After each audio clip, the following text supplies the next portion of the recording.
bem-vindos ao podcast Caos Planejado, seu programa sobre cidades. Eu sou Antônio Ling e hoje converso com Vinícius Neto. Vinícius é professor associado na Universidade Federal Fluminense e professor visitante no CUSP, o Center for Urban Science and Progress da NYU, a New York University. Tem doutorado em Advanced Architectural Studies pela Bartlett School, da University College London, e pós-doutorados em desempenho urbano e cidades como sistemas de informação.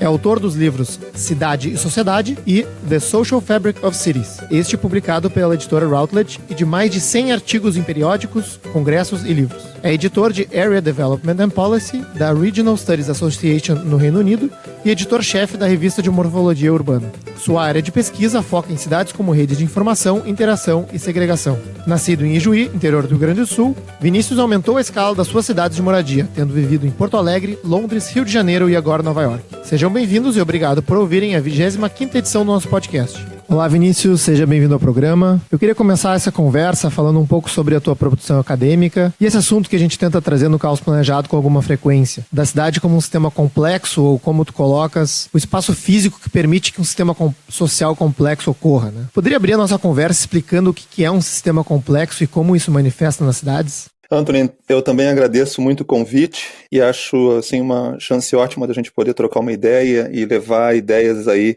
a mais pessoas.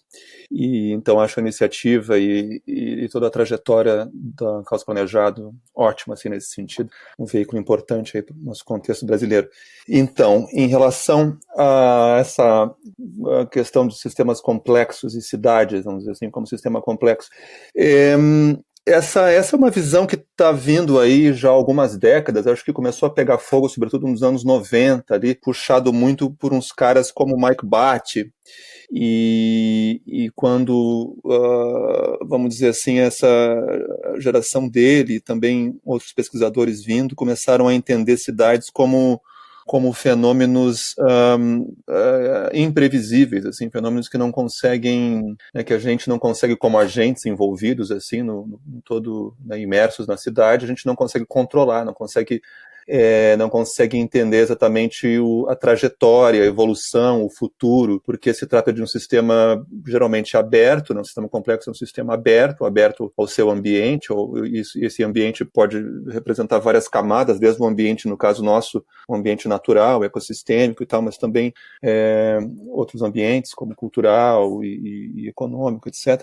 Então, um sistema aberto, ele é formado por uma infinidade de agentes, são muitos agentes, vamos dizer assim, pessoas, por exemplo, instituições, empresas,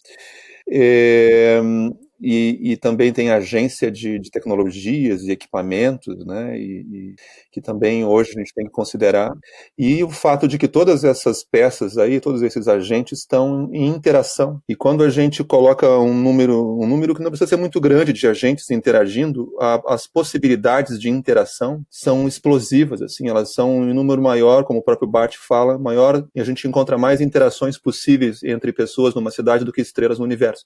Então é isso, é um sistema que envolve grandes números, envolve interações que podem levar a direções variadas e difíceis de prever. Acho isso interessantíssimo, né? Em alguns outros episódios, a gente falou sobre essa diferença entre arquitetura como objeto construído físico e uma cidade, né, urbanismo, que tem essa complexidade, e me parece que essas ideias são contemporâneas, elas quebram com aquela visão modernista de planejamento total da cidade, mas que tem uma ressonância grande com as obras da urbanista Jane Jacobs, né, que tu conhece em profundidade, né? E me parece que a Jacobs é lembrada nas conversas sobre cidades, e explicando também aqui para quem não conhece a autora, que ela é lembrada de uma forma importante, né, como uma ativista que barrou grandes obras que destruiriam boa parte de Nova York, né, que exaltava nos seus livros, nos seus artigos, a importância da vida na rua, dos usos mistos, da diversidade, das fachadas ativas, né? Mas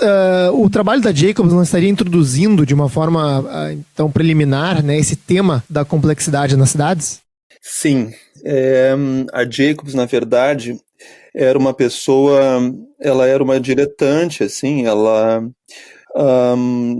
escrevia desde criança, tinha uma sensibilidade urbana muito grande, assim, quando ela veio morar em Nova York, ela era uma menina, uma adolescente, e então ela já percorria a cidade aí, as ruas, atrás de emprego e tal, e escrevendo sobre o que ela via, como se fosse uma etnógrafa, né? Uma etnógrafa ou seja, alguém que faz uma observação detalhada sobre as situações ao seu redor, assim, observa as pessoas, os comportamentos. E ela tinha uma sensibilidade, então, para isso, e também muita sensibilidade para a questão do espaço e a questão desse ambiente à nossa volta. E ela era muito informada e tal, ela trabalhou anos como jornalista numa época em que não precisava de diploma, né? Mas ela trabalhou anos em redações, inclusive de revista de arquitetura, uma revista mais importante da época. Durante uns anos também, e ela era uma pessoa então muito bem informada, já tinha publicado livros sobre história e tal, com 20 e poucos anos, enfim. E ela, como nessa sensibilidade dela de etnógrafa e tal, e ela já estava atenta a essas ideias de complexidade, assim. Ela usava a ideia de complexidade organizada para descrever a cidade, que é uma ideia que ela puxou de um teórico de informação chamado Weaver, Warren Weaver, cara brilhante aí final dos anos 40, escreveu um livro importante com Claude Shannon. Os caras são pioneiros da teoria da informação, da cibernética e tal.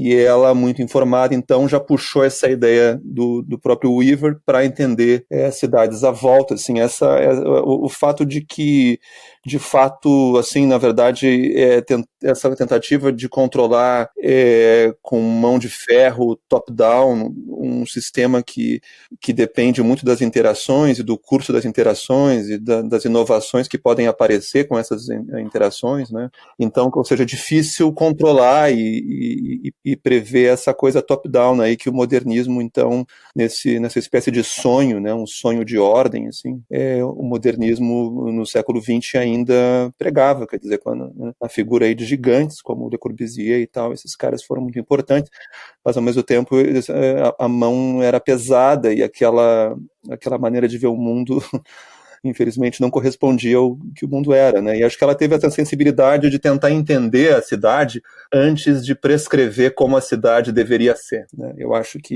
esse é o passo fundamental, assim, tentar entender a cidade antes de tentar prescrever e planejar.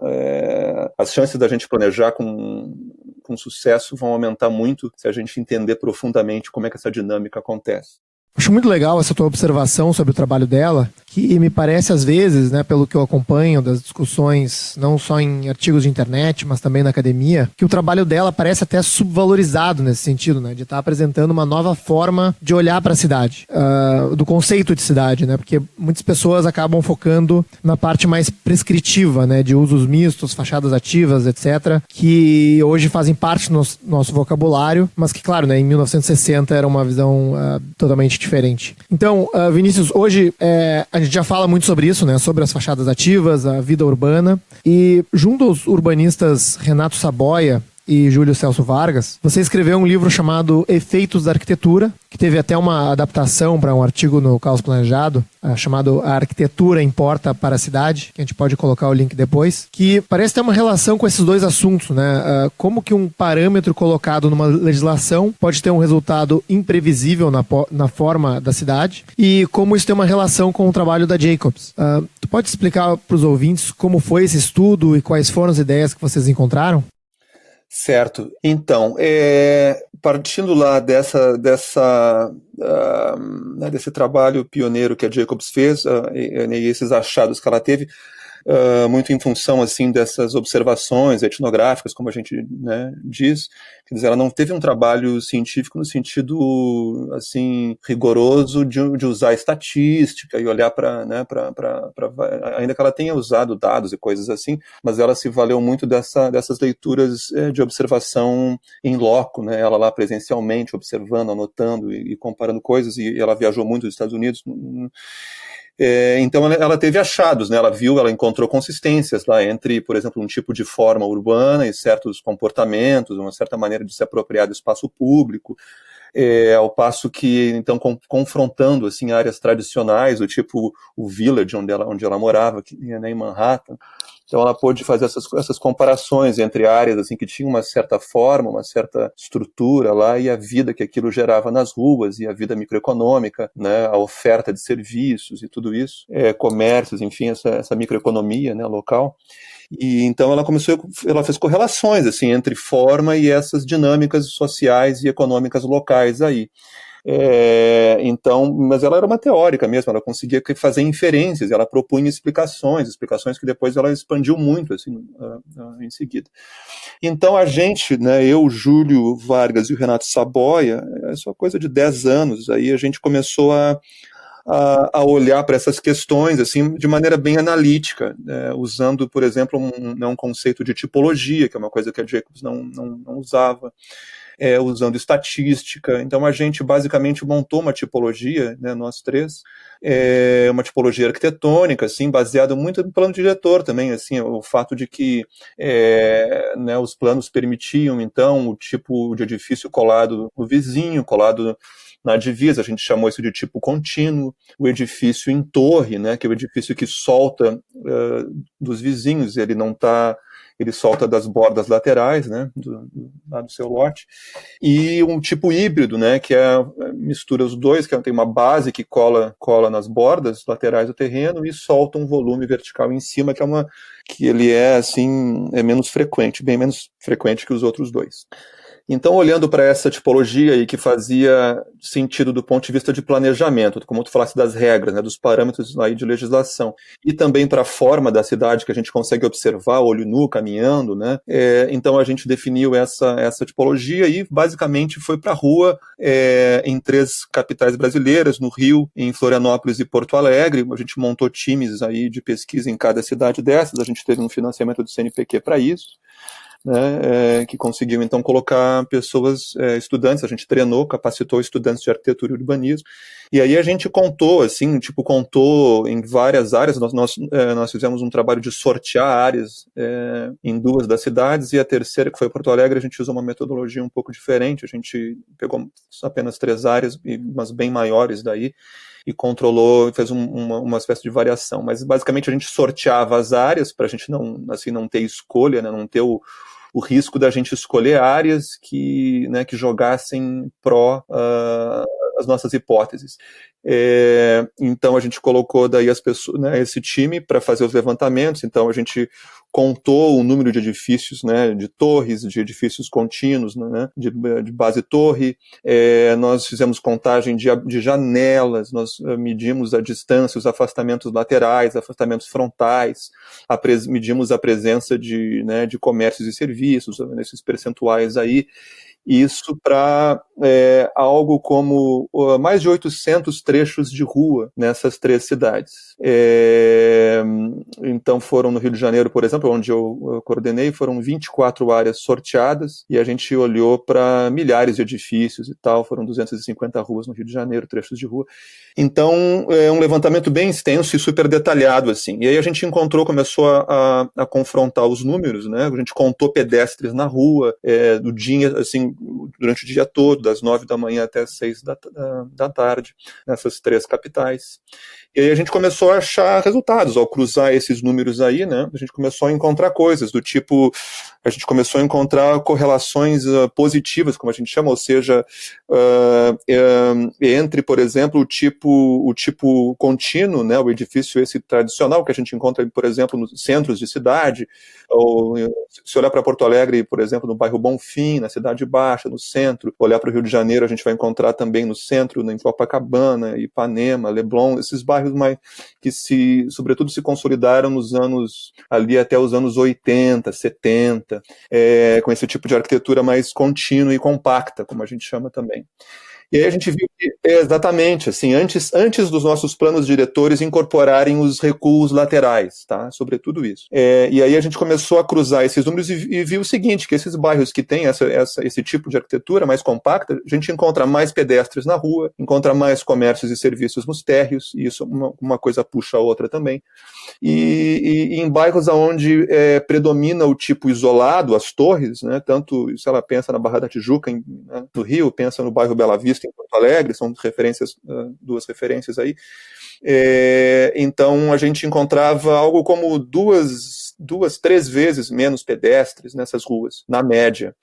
E em certas situações esses números aumentavam também. Então a gente começou a amassar esses números e ver que alguns aspectos assim da forma urbana, como o afastamento lateral, ele correlaciona negativamente com a presença de pedestres. O afastamento frontal também apareceu isso. A altura das edificações não foi um problema, por exemplo, porque, né, quando coloca altura, geralmente coloca mais densidade. Densidades construídas tem a ver também, costuma ajudar a colocar gente na rua.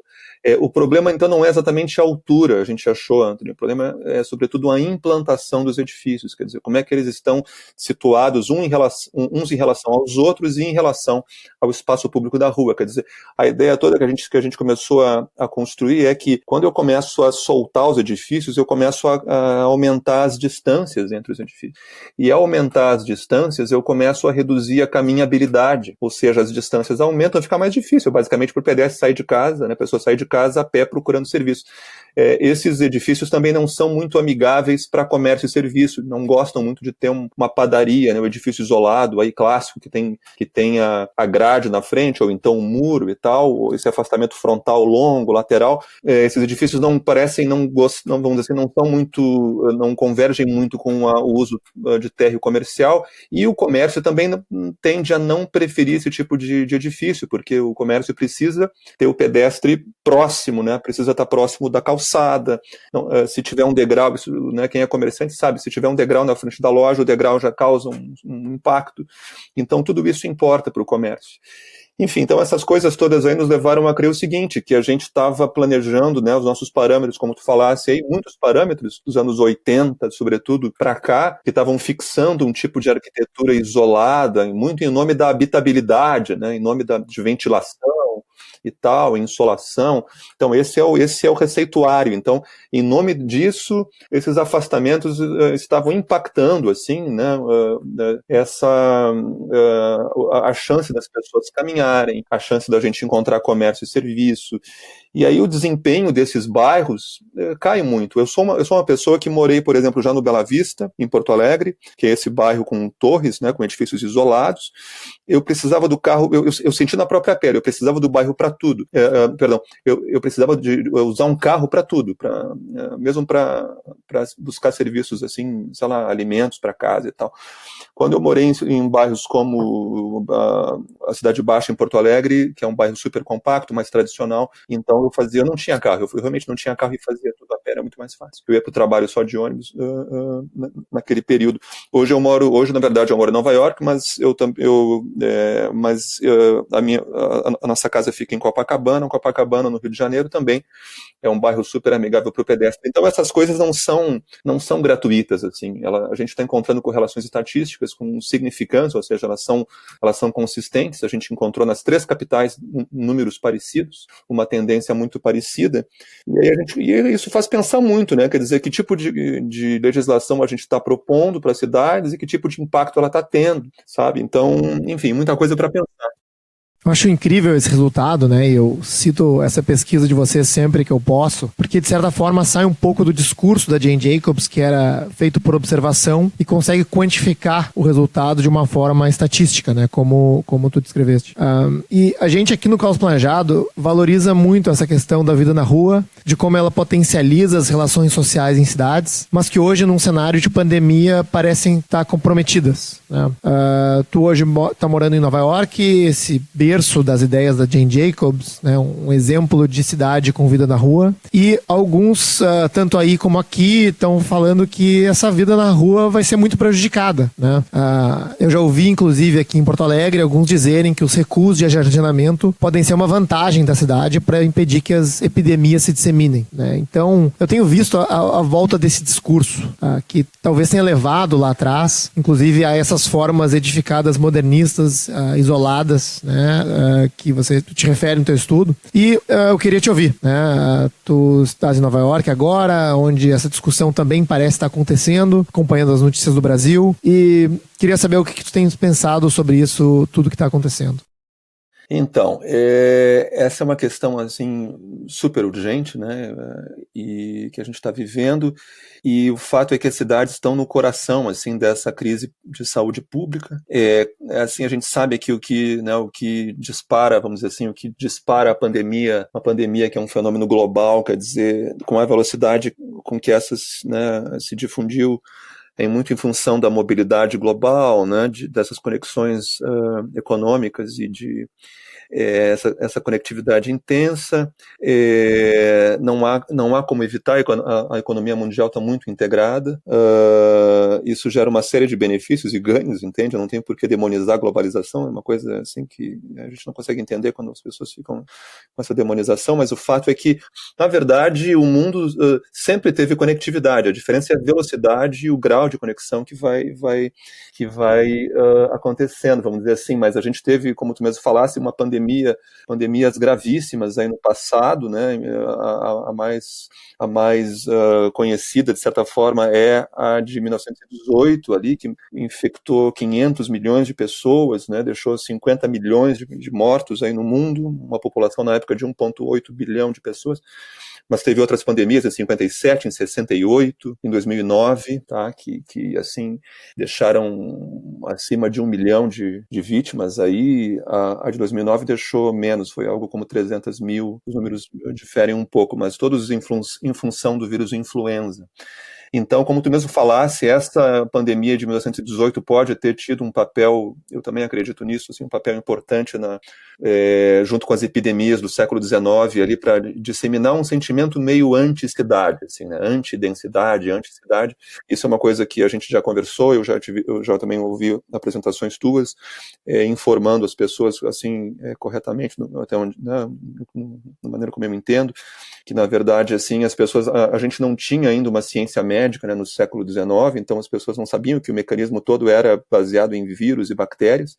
Então epidemias de cólera, por exemplo, né, que também corriam, então as pessoas culpavam a cidade ao invés de entender que na verdade é um micro-organismo, estava na água contaminada não havia separação de esgotamento e água potável, nada disso, né? Enfim, então era uma situação muito, muito, muito precária no século XIX, aí isso dispara lá as utopias. Enfim, então a gente tem assim um cenário, né, um histórico de pandemias e de quando em quando essas ondas iam acontecer, elas acontecem. A questão nunca foi se aconteceria, mas quando aconteceria de novo, né? E aconteceu. Então agora nesses últimos meses, e aí a gente está vivendo uma situação que é uma contradição muito profunda, assim, porque se por um lado essa conectividade global acelera a pandemia, né? Por outro lado, as cidades são o nosso mecanismo aí que vai efetuar essa transmissão local, né? Então a gente vive uma contradição porque nós somos profundamente sociais, né? Nós evoluímos para interagir, nós evoluímos para cooperar. A cooperação e interação são grandes ganhos, assim. E exatamente a interação agora que está, né, que dispara o contágio e então aí nos demanda essas medidas de distanciamento social e tudo isso que é muito contrário à nossa natureza. Então, nesse cenário, assim, a gente sabe então que as cidades elas têm um papel aí, quer dizer, só pode ter contágio se tiver contato entre as pessoas, e as cidades são motores de contato, elas são motores, são mecanismos de interação fenomenais, assim, elas foram criadas para isso, é o que elas fazem, a essência da cidade é a interação. E assim como as cidades são lugares espetaculares para difundir ideias, inovações, comunicação, né, construir relações, elas também, o paradoxo é que elas também vão, assim como elas condensam interações, elas são um mecanismo de contágio. Por outro lado, elas também são a forma da gente tratar, né, esses problemas, quer dizer, todo o conhecimento que é gerado para tratar epidemias e pandemias que sempre nos afligiram, né, desde que há, vamos dizer assim, desde que há sociedade, desde que há coletividade, há pandemia, quer dizer, uma convivência constante entre humanos e patógenos, assim, a gente vive com eles no corpo. Uma bióloga me contou que a gente tem algo como 100 bilhões de organismos estranhos ao nosso corpo, habitando o nosso corpo. Então, o fato é que é graças ao conhecimento que é gerado em cidades, né, e que é condensado nas cidades, via universidades, via atividade das pessoas, né, todo esse ecossistema aí de médico, etc. Então, é as cidades também que trazem as soluções. Então, eu também tenho acompanhado, Anthony, muito preocupado, assim, esses discursos aí anti-cidade, né, anti-cidade. A gente, de fato, está vendo uma série de impactos já acontecendo, assim, né? As pessoas já com sentimentos anti-urbanos de novo, assim, isso ganhando mais evidência. E gente mesmo saindo, assim, a gente ouviu falar aqui, vê, assim, reportagens e tal, mostrando pessoas abandonando Nova York, indo para cidades, né, subúrbios. Então a gente deve passar por... A gente vai ter que lidar com essa tendência. Acho que a gente pode ter bastante a discutir sobre isso, assim, essas transformações vão enfrentar. Eu tenho ficado atento a essa questão da imigração, né? Eu ainda não vi dados específicos de quem está saindo das cidades, mas me parece que sai das grandes cidades quem tem condições para isso, né? Tanto financeiras quanto um trabalho que permita, né, o trabalho virtual, o home office, que também está ligado a rendas mais altas. Tu achas que isso também tem se verificado em Nova York? As pessoas têm esse perfil? O que tu tem acompanhado sobre essa tal fuga das cidades? A gente, nesse contexto de pandemia e o quanto, né, a gente então acabou de colocar aqui as cidades no coração do problema e também da sua solução, a gente começa a ver a pandemia então tendo implicações muito severas para as cidades ou com potencial para isso. E uma das coisas que a gente está vendo é essa possibilidade, assim, de ao teu trabalho em casa, essa possibilidade do home office e tal, da gente ver essa borda entre essa separação entre moradia e trabalho, essa separação se diluindo. Tem sim, sobretudo assim para os trabalhos que lidam com informação, serviços, essa economia, vamos dizer, que envolve coordenação, gerenciamento, produção de conteúdos, né, gerência de processos, vamos dizer assim, ciência, pesquisa. Esse tipo de trabalho dessa economia, vamos chamar de economia informacional, que é o termo aí que as pessoas usam. Então, de fato, né, as pessoas envolvidas nessa produção podem mais facilmente trabalhar de casa. Então, ou seja, para uma fatia da população, e essa fatia vem aumentando no tempo, e em economias mais avançadas essa proporção também é maior. Isso começa a diluir essa separação entre casa e trabalho, que é uma das grandes forças, um dos grandes vetores que levou à origem da cidade, né? Ou seja, o fato de que como é que as cidades elas surgem assim, tipo, há 8.000 anos atrás, quer dizer, uma classe de especialistas emerge na medida em que as populações aumentam os números, né? Uma classe de especialistas começa a aparecer, quer dizer, a focar em trabalhos específicos e que passam a cooperar e também atuar em lugares específicos, ou seja, lugares que são especializados, do tipo, imagina a produção de utensílios, né, de utensílios domésticos, enfim, tudo isso que começa a demandar um trabalho cooperado e aí em lugares que são separados do lugar da habitação. E aí a gente tem essa separação aí, ela vai impactar tudo, ela vai gerar novas atividades urbanas, ela vai moldar localização no espaço, a distribuição dessas atividades no espaço, ela vai moldar a estrutura, né, do que a gente veio a chamar de cidades. Então, a separação entre casa e trabalho está no coração também da estrutura urbana.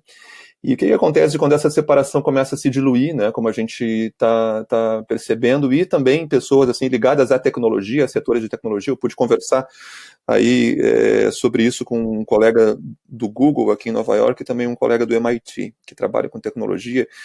E a expectativa de quem trabalha com tecnologia é essa, que é, vamos dizer assim, que a tendência é de muita gente não voltar a trabalhar mais de escritórios, vamos dizer assim, ou ter mais dias da semana em casa do que no escritório. Já tinha essa tendência, né? Muita gente, mesmo, né?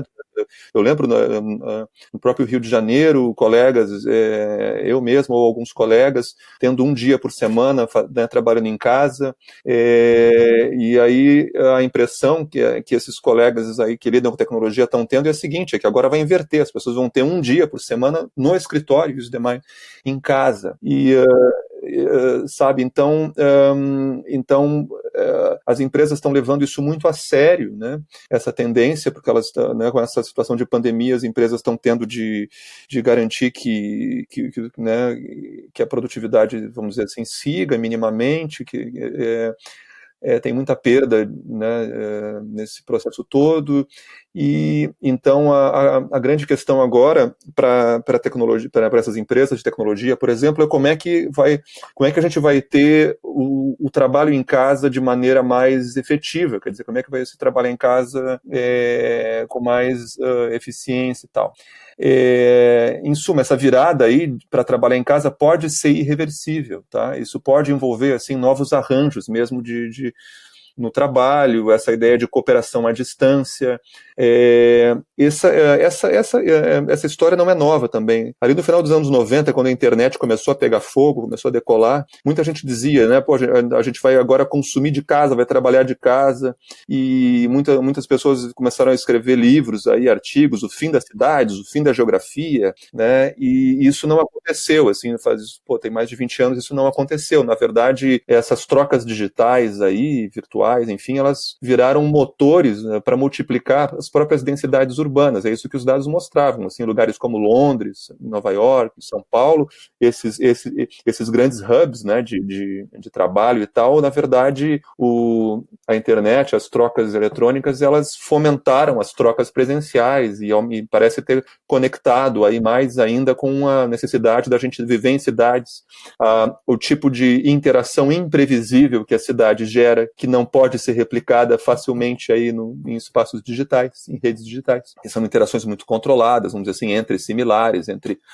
são redes mais controladas, no sentido de, tipo Twitter, Facebook, quer dizer, são redes de pessoas que se seguem, são pessoas que têm alguma similaridade, ao passo que a cidade mistura muito mais as pessoas. Então, e para uma economia criativa, uma economia baseada em informação, essa imprevisibilidade dos contatos, né, é o que vai disparar novas ideias. Então essa coisa da internet não estava pegando fogo para efeito assim de impactar as cidades, no sentido de dissolver as cidades, como era o medo lá nos anos 90. Mas essa é a impressão que esses tecnólogos têm agora, a ideia de que a gente está, finalmente, nós temos agora plataformas que vão nos permitir trabalhar, cooperar à distância, a ideia de hackear as nossas casas, né, preparar, adaptar nossas casas para o trabalho, vamos dizer assim. E isso tudo pode ter realmente um impacto grande aí. Imagino que sim, né? Tanto como tu falou do uso para as edificações, de como a gente vai usar grandes edifícios comerciais, escritórios para outros usos, certamente vai ter uma adaptação. Pessoalmente, eu continuo sendo um otimista em relação às cidades como um todo, né? A gente pode ter aí mudanças de rotina, mas eu imagino, claro, né, de forma totalmente especulativa, eu continuo achando que esses ganhos de escala da cidade, de aglomeração, continuam valendo para outras coisas, né? Para ir para o cinema, para um festival, para um hospital, né, uma universidade, ou até mesmo um aeroporto, outros serviços, né, outros equipamentos urbanos que exigem escala e que também atraem pessoas para ficarem próximas umas das outras. Não, então, a discussão que tem acontecido assim é o fato de que essas tecnologias e plataformas, elas, ao permitirem assim o fato da gente trabalhar em casa, ou seja, isso dispararia uma espécie de nova relação com o nosso ambiente construído, uma relação mais local, mais baseada em comunidades pequenas e clusters, do tipo, se eu passo, né, 4 dias aí dos dias úteis da semana em casa, 6 dias por semana em casa, a minha relação com o meu entorno ela muda. A minha relação com a minha comunidade intensifica em termos locais. Então essa parece ser uma aposta aí de uma tendência de clusterização, assim, ou seja, as pessoas se fecharem em pequenas comunidades e tal, e que vão ser assim, de co-living, como é o termo usado, usando espaços mais multifuncionais, revertendo essa tendência que vinha, né, já dos millennials, aí, as pessoas nascidas entre 1980 e 94 e tal, quer dizer, de se beneficiarem da cidade, da urbanidade. Então, tem uma espécie de aposta aí, então, de uma reversão desse processo que pode ser disparada pela pandemia, né, de essa lógica de sharing, assim, né, de comunidades profissionais, vivendo nesses clusters, e usando, por exemplo, assim, hubs de fornecimento de produtos e alimentos, tipo a Amazon tem hubs, assim, né, casas que vão, vamos dizer assim, né, big boxes mesmo, grandes caixas que vão distribuir produtos e alimentos para as pessoas, ou seja, uma espécie de descentralização. Então eu vejo que o pessoal da área de tecnologia está vendo isso como um caminho, assim, muito possível, e estão construindo as plataformas, assim, as tecnologias, as plataformas colaborativas, né, digitais e tal, que vão permitir essa dispersão. Então a gente está, então, assim, a situação que eles colocam, né, nesse debate é de que a gente está diante de uma espécie de bifurcação. Por um lado, isso que tu falavas aí, dessa ideia de a gente ter esses ganhos aglomerativos da cidade, né, de serviços hospitalares, ensino, essa diversidade toda, e por outro lado essa tendência que dessa junção do trabalho com a casa, né, pode disparar. É muito difícil prever tudo isso, mas o que pode reforçar essa tendência mesmo é a própria pandemia e esse medo, né, essa espécie de sentimento, assim, anti-urbano que as pessoas estão compartilhando, assim, mais agora. Então eu estava falando, né, de reportagens de pessoas que estão optando por sair das grandes cidades, e como Nova York aqui no caso, né, que foi muito atingida, muito atingida. E, enfim, a gente pode discutir bastante sobre isso e tentar, sobretudo, entender qual o mecanismo aí, como as cidades fazem parte tanto da nossa riqueza como vida social, né, assim como o quanto as tecnologias podem impactar essa relação toda. E, Vinícius, essa dispersão que tu comenta, né, essa fuga da cidade, ela seria, enfim, em última instância, uma fuga da densidade, né, habitantes por quilômetro quadrado. E a gente conversou um pouco antes da gravação sobre um estudo que tu está fazendo sobre essa relação entre densidade demográfica e a disseminação do Covid-19, né? Tu já poderias comentar a respeito disso? O que você tem encontrado com os dados? Nessa tentativa de entender o que está acontecendo, né? Qual é o papel das cidades nessa pandemia, e né, no sentido, assim, da gente assumir o papel de, antes de pular né, e defender posições ou bandeiras, tentar entender o que está acontecendo. Então tem esse debate agora em torno das densidades, e também em torno do tamanho das cidades.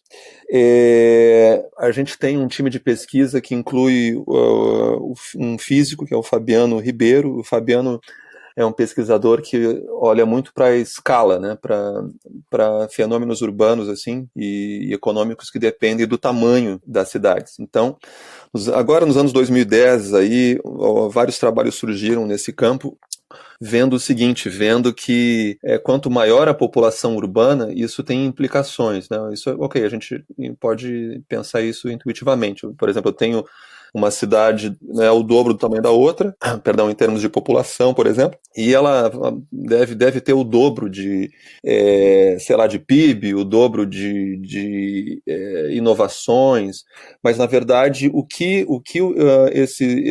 essas pesquisas mostraram foi que o efeito ele não é linear, ou seja, não é que eu dobro o tamanho de uma cidade e a cidade dobra o PIB, por exemplo.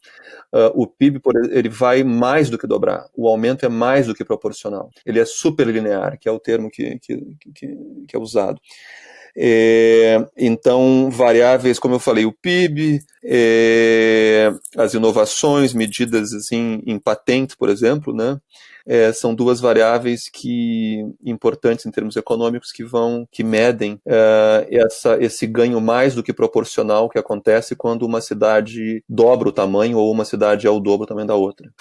Então, são ganhos de escala que economistas vêm chamando isso ao longo das últimas décadas de retornos positivos, vamos dizer assim, ganhos da escala, né? São ganhos que o tamanho traz de volta para a própria economia. Por outro lado, essas pesquisas aí também mostraram o seguinte, que há ganhos de desempenho também no funcionamento das cidades quando elas aumentam o tamanho. Então, uma cidade que tem o dobro de população da outra vai ter menos do que o dobro de extensão de ruas, de rede de água, variáveis de infraestrutura. Vão se comportar, como eles chamam, de forma sublinear, ou seja, eu coloco mais gente no mesmo espaço e há um ganho, uma espécie de otimização no uso das infraestruturas. O que é uma coisa sensacional, quer dizer, se a gente imaginar que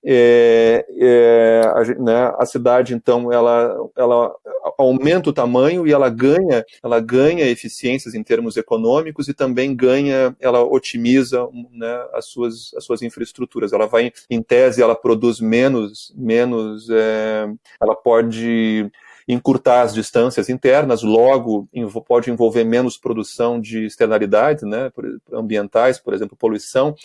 Enfim, tem uma série de implicações aí disso. E aí, isso foi muito puxado por um físico português chamado Bettencourt, enfim, um campo surgiu, né? E aí como as cidades elas são essas máquinas aí de acelerar, né? Acelerar interações, né? Então a gente começou a olhar para isso em relação ao próprio Covid. A ideia é a seguinte: as cidades elas são estruturadas, assim como seres vivos, elas são estruturadas a partir de redes.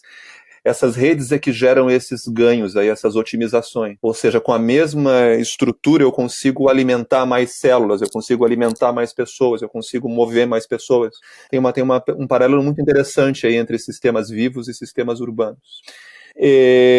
Então, ou seja, a explicação para esses ganhos é, na verdade, o fato de que essas redes urbanas elas aceleram as interações. As pessoas falam mais no telefone, elas se encontram mais quando as cidades aumentam o tamanho e fazem isso mais do que proporcionalmente, como eu falava. E se as interações intensificam, ou seja, os contatos entre as pessoas intensificam, então, quer dizer, a mesma coisa vale para contágio, né? Toda difusão vai intensificar também. Então, eu tenho mais ideias, as ideias difundem mais rápido, correm mais rápido, e patógenos também vão correr mais rápido. E aí, na verdade, o próprio físico Luiz Bettencourt olhou para cidades americanas, assim, rapidamente olhou para isso, e nós no Brasil começamos a olhar também. O Fabiano Ribeiro, eu e o Camilo Rodrigues Neto, também da USP, começamos a olhar para dados brasileiros e a gente encontrou evidências assim, de que está acontecendo também no Brasil isso.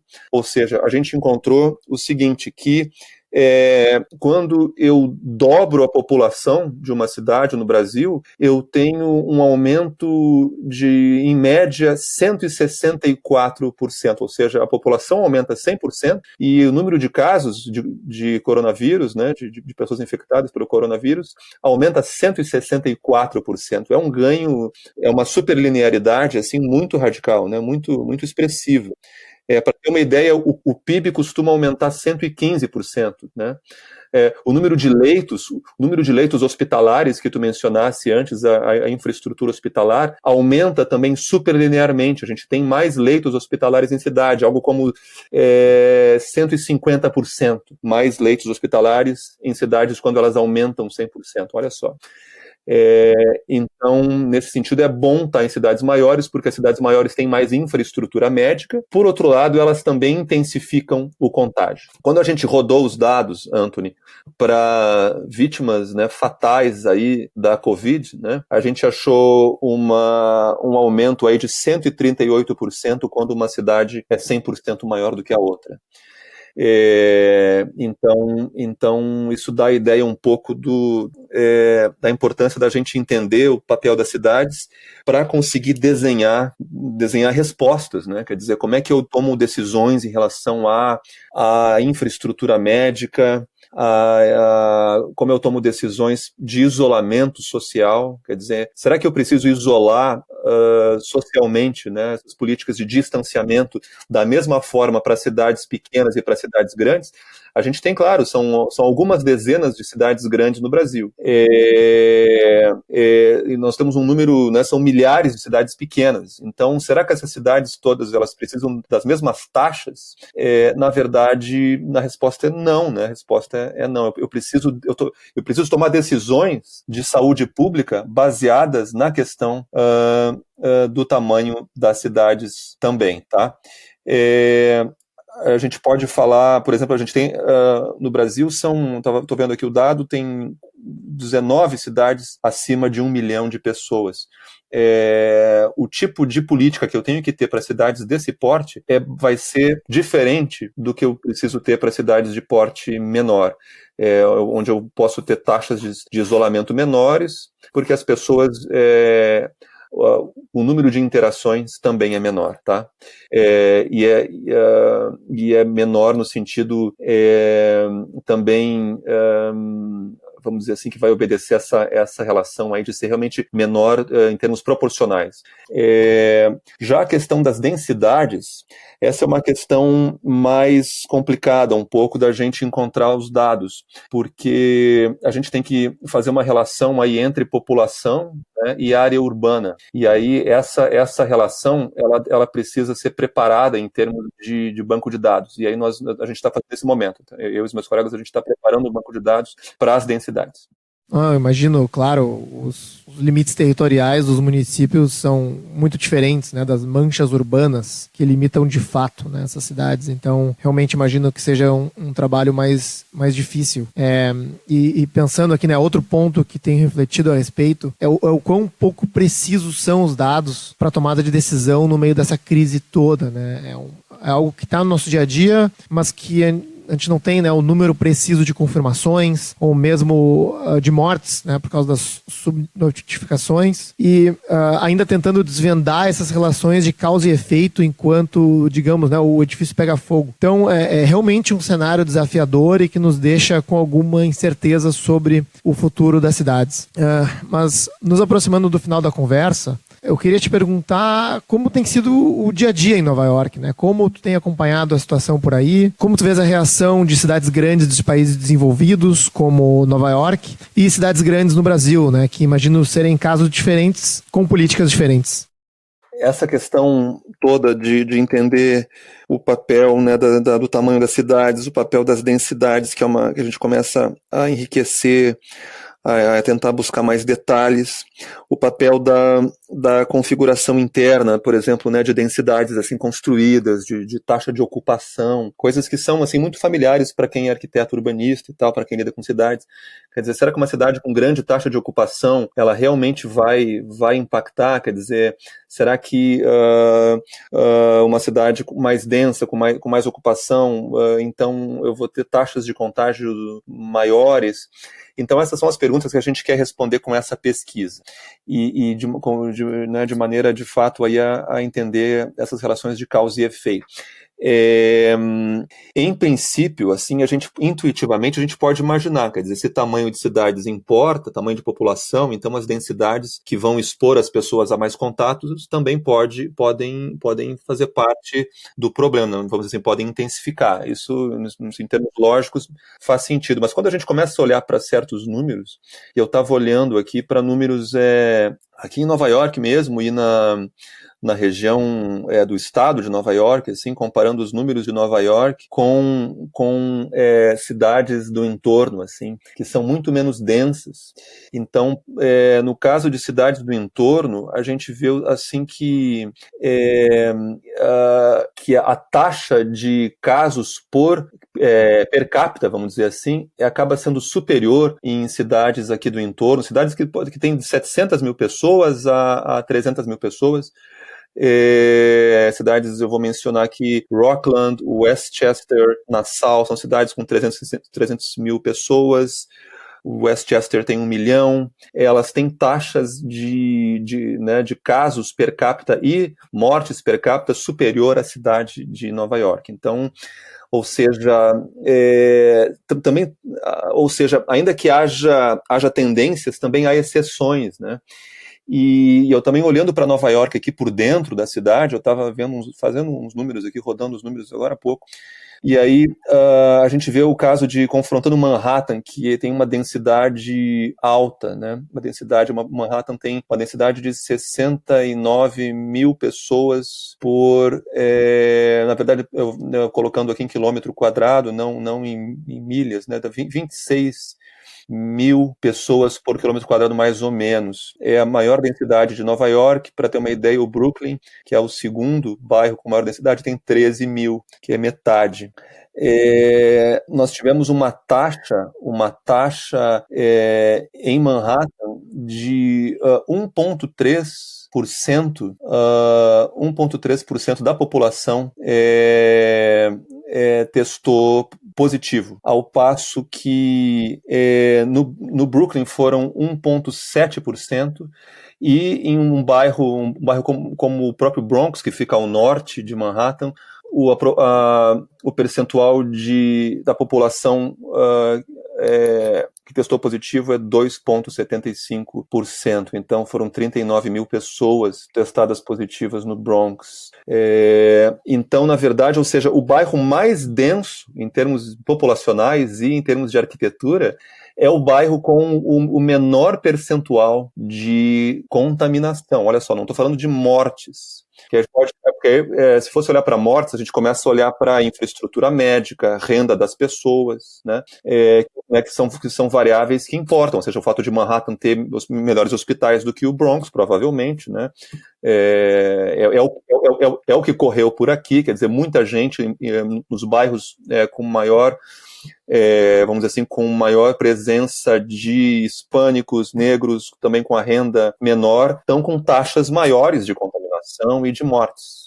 Eu acabei de dar os números aí que dão suporte a essa impressão que as pessoas estão tendo. Mas o fato é que as densidades desses bairros não dão suporte a essa, quer dizer, não explicam essa diferença. A gente vai ter que olhar para outras variáveis, vai ter que olhar para o percentual de pessoas que estão trabalhando como eles chamam, né, aqui de essential workers, ou seja, as pessoas que estão na linha de frente aí na área médica, que estão nos supermercados, que estão nos metrôs, que estão rodando no ônibus, né, que estão mantendo a cidade funcionando. E aqui eles têm um orgulho muito grande aqui de Nova York, que é uma cidade que não para, né? E mesmo a pandemia não parou a cidade, ao passo que Londres, por exemplo, entrou em lockdown, né? A cidade travou, fechou, e quem saía na rua era multado pela polícia. Nova York isso não aconteceu. Ainda que tenha sido o pior, né, o pior cenário mundial em termos de casos. Então é uma situação assim super preocupante. Eu moro aqui com a minha esposa, a nossa filha ela tem 1 ano e meio, e de fato a universidade aqui, a New York University, né, parou no dia 11 de março, Então são 2 meses já de atividade, né, em casa. E a gente tentou assim, a gente tentou não pensar, sabe? Durante o mês, sobretudo ali o final do mês de março e o mês de abril, ali por volta do dia 14 de abril, 15, foi o pico dos casos. E assim, era uma situação, Anthony, de filme distópico, de futuro distópico, sabe? As sirenes não paravam, assim, dia e noite, sirene, sirene, e a gente tendo de criar uma bolha, né, para ter uma criança, né, tranquila em casa, então uma bolha de brincadeiras e tentando ignorar um problema né, dessa proporção, assim, música ligada durante o dia para a gente tentar não ouvir, tentar. Então foi muito duro, assim, né, a cidade atravessou um período muito duro. Por outro lado, assim, também tem questões assim que os Estados Unidos, assim como o Brasil, teve, né, houve a pandemia foi subestimada, né, foi muito subestimada pelo governo federal, foi muito, muito confuso, todo o tratamento do governo federal muito confuso. Eu tenho aqui um timeline que a CNN fez em relação às idas e vindas, né? E na verdade, desde que a pandemia, né, vamos dizer assim, começa no final do ano passado, e na verdade como uma epidemia, e aí ela vem vindo. Só no dia 20 e, deixa eu ver aqui, no dia 11 de março, então, a Organização Mundial de Saúde declara a pandemia e no dia 12 de março acontece a primeira morte na Califórnia, primeiros casos em Nova York. Só no dia 24 de fevereiro, aí o Trump, né, alguém fala para o Trump que ele deveria recomendar distância social. E aí no dia 13 de março, então, o Trump declarou a emergência nacional aqui, e no dia 16 ele anunciou a necessidade de social distancing, né, a distância social. Então esse é o timeline. E aí o problema já era severo e explodiu, então, um mês depois, chegou no pico.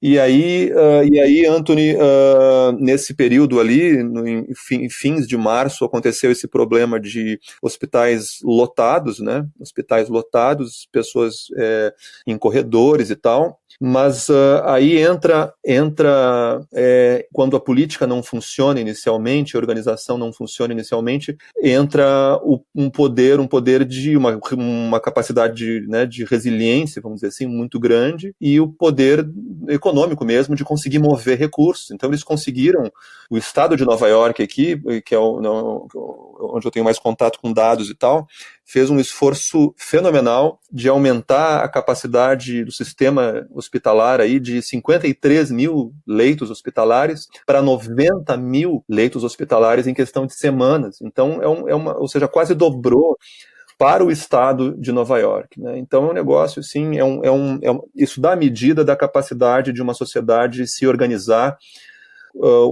A crise instalada e brutal, né? A pior crise até aqui no mundo, mas eles conseguiram lidar e absorver a demanda. Então, a gente não ouviu falar assim de situações onde as pessoas, salvo situações como em certas áreas como Queens, onde de fato teve mais do que proporcional também lá a situação, número de casos e tal, e acho que como é um bairro com menor renda, provavelmente a questão hospitalar também enfrenta mais carência. Então a gente ouviu falar que lá teve casos de mais graves de falta de estrutura médica, mas em seguida eu acho que a cidade conseguiu se organizar e aí o sistema médico absorveu a demanda e hoje está realmente sob controle, né? Enfim, então a gente, né, estou falando de coisas assim que são graves, né, coisas que são duras da gente conversar e acho que tem que ficar a lição, né, sobretudo nos casos no caso nosso brasileiro aí, que também envolve uma falta de orientação federal, né, na verdade um desestímulo à política, né, de prevenção, etc., que a gente acompanha. e aí os estados lidando também com a questão como podem, alguns estados bem melhores do que outros, por efeito de casos mesmo, né? A gente vê que os estados do norte que também são os estados com menos infraestrutura médica, tem menos leitos hospitalares per capita, isso é sabido, é historicamente sabido que o norte do país era mais precário no sentido hospitalar, pois também é uma área turística, a gente nem todo mundo sabe disso, mas o norte recebe, né, um fluxo de turismo considerável para sua população, e isso provavelmente foi um vetor aí que disparou os casos no norte também no Nordeste e o Sul, então acho que também não tem grande fluxo turístico, isso de certa forma protegeu mais o Sul do Brasil. Mas eu acho que fica de lição, assim, para a gente, em relação à tua questão, é olhar para o problema das grandes cidades, São Paulo, Rio de Janeiro, olhar para a questão da distribuição desigual, né, de recursos que afetou muito Nova York, então a gente, né, como eu descrevi, e vai afetar muito provavelmente, aí já está afetando, né, já tem dados de São Paulo mostrando que a taxa de mortalidade, né, nas bordas, aí na periferia, é maior do que nas áreas mais atrás. Então, o que a gente tem receio, assim, como urbanistas, né, sabe, é isso, é que as pandemias, estava falando com as meus colegas de pesquisa, assim, minhas orientandas de pesquisa, dizendo assim que a pandemia escancara as desigualdades. E é isso, quer dizer, desigualdades entre bairros, entre pessoas de renda diferente, entre infraestrutura, entre regiões do país. Então, eu acho que o que fica de lição, assim, é isso, quer dizer, olhar para essas infraestruturas médicas, preparar as infraestruturas para as próximas pandemias. A Covid vai ter outras ondas. A gente acabou de saber, assim, que o vírus muta, então a chance de, assim como o influenza, o vírus muta a cada ano. Então, cada ano tem que ter vacina nova, ou seja, a vacina que vier a ser descoberta agora para a Covid não necessariamente vai funcionar para a próxima onda dela, ano que vem, por exemplo. Então isso, assim, nos coloca com a necessidade de protocolos, né, de vigilância, de saúde, de controle de pandemia, o protocolo para a gente controlar aí a infraestrutura médica, calcular essas infraestruturas médicas em função da demanda, do tamanho das cidades, das densidades, como a gente falava, Anthony. Preparar essas taxas de isolamento, que provavelmente a gente vai precisar usar de novo. Nós vamos precisar, de novo, política de contenção de contato, que quando os contatos chegam na comunidade, não tem mais como rastrear em termos de rede social, de conseguir ver quem são os contatos daquela pessoa contaminada, que isso a gente consegue fazer no começo de uma epidemia. Não funcionou nos Estados Unidos, não funcionou no Brasil, não teve nem esboço para tentar fazer isso. E caiu direto nesse outro estágio, né, de tentar conter via distanciamento. Mas uma vez que a curva vire, como aconteceu agora aqui, a curva virou em Nova York, virou nos Estados Unidos, e se tudo der certo, a curva vai virar no Brasil também, se as pessoas conseguirem manter o isolamento. Então a gente tem que preparar para o cenário pós-pandêmico, né? E aí entra toda essa preparação, planejamento urbano, aí entra, assim, aquele bom planejamento, né? Que é lidar com o caos, voltamos brincando com os nomes aí, né? E entender a nossa complexidade, entender o que tem de imprevisível nisso, e entender os padrões nisso, né? Como a gente falava, aí tamanho, densidades, infraestrutura médica, tudo isso a gente consegue dados, a gente consegue trabalhar e preparar para o futuro, né? Não é questão de ser, como a gente sabe, é questão de quando. Vinícius, a conversa foi espetacular. Eu espero que vocês estejam seguros aí em Nova York, a tua família, os amigos. Espero que estejam todos bem e continuem assim. E te deixo a palavra para fazer tuas considerações finais e te peço para informar os ouvintes como poderiam te acessar ou tirar as dúvidas sobre o que a gente conversou até agora. Então, Anthony, eu também agradeço muito a nossa conversa, a chance de conversar.